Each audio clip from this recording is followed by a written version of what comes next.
Welcome back to the deep dive. We are doing something a little different today. We definitely are. Yeah, we've got a stack of research on the desk that is, frankly, going to feel a bit radioactive to the average person. We aren't looking at the modern dating market through the lens of a rom-com or, a glossy magazine advice column. We are tackling a question that haunts a lot of men and honestly a lot of women too, usually around 2 in the morning. It's a question of scarcity. Exactly. It's the question of, is the perfect partner stable, loyal feminine someone who actually adds value to your life rather than just chaos? Is that person a myth? Correct. Or are they just an endangered species? Right. And we're diving into an ebook today that claims to have the answer. And it really is not sugarcoating anything. It's called Unicorn Women by Conrad Riker. And the subtitle really tells you exactly where this author is coming from right out of the gate. It reads high quality, low craziness, self-management, emotional rectification, virtue femininity, maternal instincts, and low BPD. That is a massive mouthful. It is. And it's really heavy on the terminology. But before we unpack what a unicorn actually is, we should probably set the stage. Because this is coming from a very specific corner of the internet, isn't it? Like, this isn't your standard mainstream self-help book. No, it is definitely not. Riker is writing from what is often called the red pill perspective. And for those not familiar with the term, in this context, it refers to a community that focuses on seeing gender dynamics through a lens of biological realism. And it often rejects modern feminist narratives entirely. Right, completely rejects them. Now, before we really get into the weeds, I want to make it crystal clear to you listening. We are looking at some very politically charged material today, touching on intense cultural critiques. We are not taking sides here. We are not endorsing these right-wing or left-wing viewpoints. Exact. Our mission on this deep dive is simply to understand this specific blueprint that Riker is offering to men who feel the current system is completely broken. We are just the messengers exploring the ideas in the text. And he argues it is profoundly broken. Not just that dating is hard, but that dating is systematically destroyed. Yeah. He views this ebook as a literal survival manual. He argues that our institutions, universities, media, HR departments, even the mental health industry have been totally captured. Captured by who exactly? By what he terms cultural Marxism and institutionalized gynocentrism. Okay, let's pause on gynocentrism. That is a $10 word. Break that down for us in the context of this book. Simply put, it's a society that prioritizes the needs, safety, feelings, and a worldview of women above absolutely everything else. Above reason, above fairness. Right. Riker argues that because these institutions have been captured by feminists and Marxists over the last few decades, they've fed women a script that actually makes them miserable. He says they've been taught to war against their own nature. So if you listening want the full, unfiltered argument, we're going to cover the key tactics here, but there's so much deep history in the text about our institutions before they were captured. You really need to go to Amazon Kindle or Google Play Books immediately and buy the ebook Unicorn Women by Conrad Riker. Yeah, it's a dense read. It really is. So go grab it. And while you're at it, make sure you like and subscribe to the deep dive so you don't miss these kinds of explorations. We go where others won't. So let's look at the problem first. The Maiden's Trap. Yes. Riker uses this term, the Maiden's Trap. It sounds like a fairy tale, but the description is actually pretty grim. What is that? Think of it as Peter Pan syndrome, but specifically adapted for modern women. Riker argues that society now encourages women to stay in a state of perpetual girlhood well into their 30s. Perpetual girlhood meaning what exactly?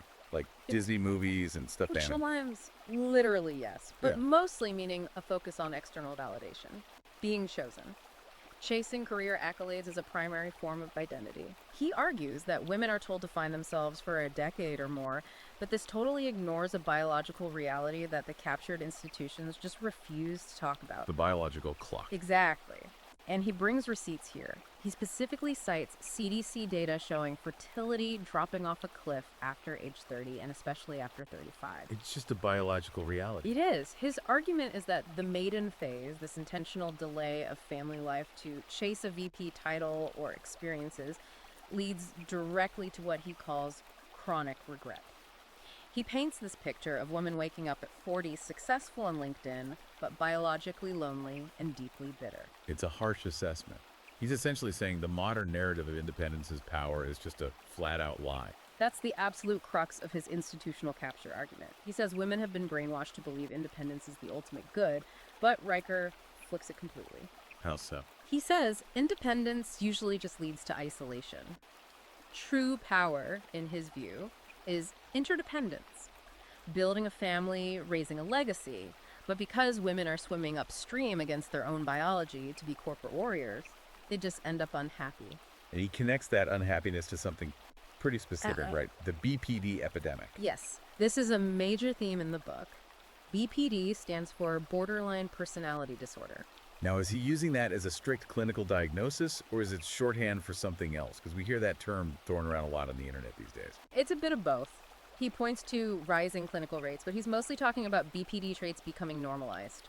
Things like extreme fear of abandonment, emotional volatility, identity And disturbance. splitting. Exactly. Splitting, where you view someone as all good or all bad with no middle ground. You love them one day and absolutely hate them the next. And he blames this on culture. Or is he just doing the whole women are crazy routine? No, he specifically blames it on a lack of structure. He argues that because modern women aren't raised with traditional discipline, what he just calls structure, they are left swimming in a sea of emotions without a rudder. They feel everything intensely. Right, but they have no tool set to manage it. The institutions tell them their feelings are their truth, which Riker argues is a guaranteed recipe for disaster. Okay, so that's the diagnosis. The world is broken. Institutions are lying to women, and it's creating a generation of unhappy, volatile people. So let's pivot and talk about the solution. Let's talk about the unicorn. The unicorn. Because usually when guys in these circles talk about a unicorn, they mean a woman who is hot, likes video games, and doesn't nag. Riker's definition seems way stricter. Oh, much stricter. The unicorn isn't just nice or low maintenance. She is a woman who has mastered herself. And the first step to that, according to Riker, is emotional rectification. Rectification. Yeah. That sounds like engineering. It sounds almost mechanical. Well, it is engineering for the soul, in a way. Riker is extremely critical of modern therapy. He calls standard therapy venting or just offloading emotional garbage. That's definitely going to ruffle some feathers. Yeah. Therapy is usually seen as the absolute gold standard for mental health right now. Why is he so against it? Because Riker thinks standard talk therapy often reinforces a victim mindset. It just trains you to obsess over your wounds. He also says men shouldn't be treated as emotional waste bins. If a woman is stressed, she shouldn't just dump that chaos onto her husband the second he walks in the door. She needs to rectify it first.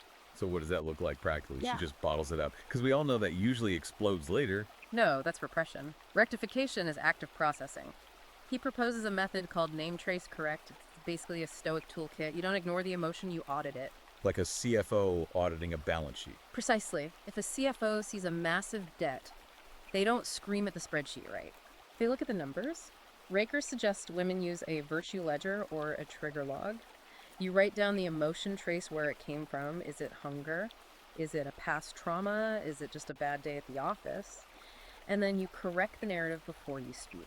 He gives a really specific example of this in the book, The Engineer. Yes, Elena Vasquez. She's a Stanford engineer, he mentions. She literally treats her emotions like data points. She uses a 1 to 10 scale for her internal state. Interesting. And if she's at a 7 or above on the emotional scale, she has a strict rule for herself. No engagement. So if she's at an 8, she's not picking a fight about the dishes in the sink. She physically removes herself. She goes for a walk. She regulates her own nervous system. She doesn't expect her partner to regulate for her. And that actually leads to one of the most specific and honestly physically jarring tools in the whole book. The cold shower. Oh yeah, this is where the rubber meets the road. Riker cites a Stanford study regarding cold exposure, specifically 2 to 3 minutes at 50 degrees Fahrenheit. That is painfully cold. Why does he insist on this? Is it just pure masochism? It is miserable, yes. But the data suggests it stabilizes dopamine levels and mood for hours afterward. Riker views this as foundational character building. It's about teaching the nervous system that discomfort is not danger. Discomfort is not danger. That's a huge distinction. It's massive. If a woman can handle the shock of freezing water every single morning without spiraling into a panic, she builds a callus on her mind. Then when she gets a rude email from her boss or a plan changes last minute, she doesn't spiral. She has trained her nervous system to hold steady under pressure. It's fascinating because it completely moves self-care away from bubble baths and wine to basically a mental boot camp. Exactly. And there's another rule he insists on. Go with this, the 24-hour rule. Right, no emotional decisions. No emotional decisions and absolutely no heavy communications. No, we need to talk texts within 24 hours of a conflict. It just stops the chaos before it even starts. So that's the internal work the woman does. But relationships are obviously a two-way street. What is the man's role in this dynamic? Because Riker talks heavily about the frame. The frame is the absolute bedrock of Riker's relationship theory. In this worldview, equality of outcome or joint decision making isn't the goal. The man must set the reality and the structure of the relationship. He leads. And the woman follows.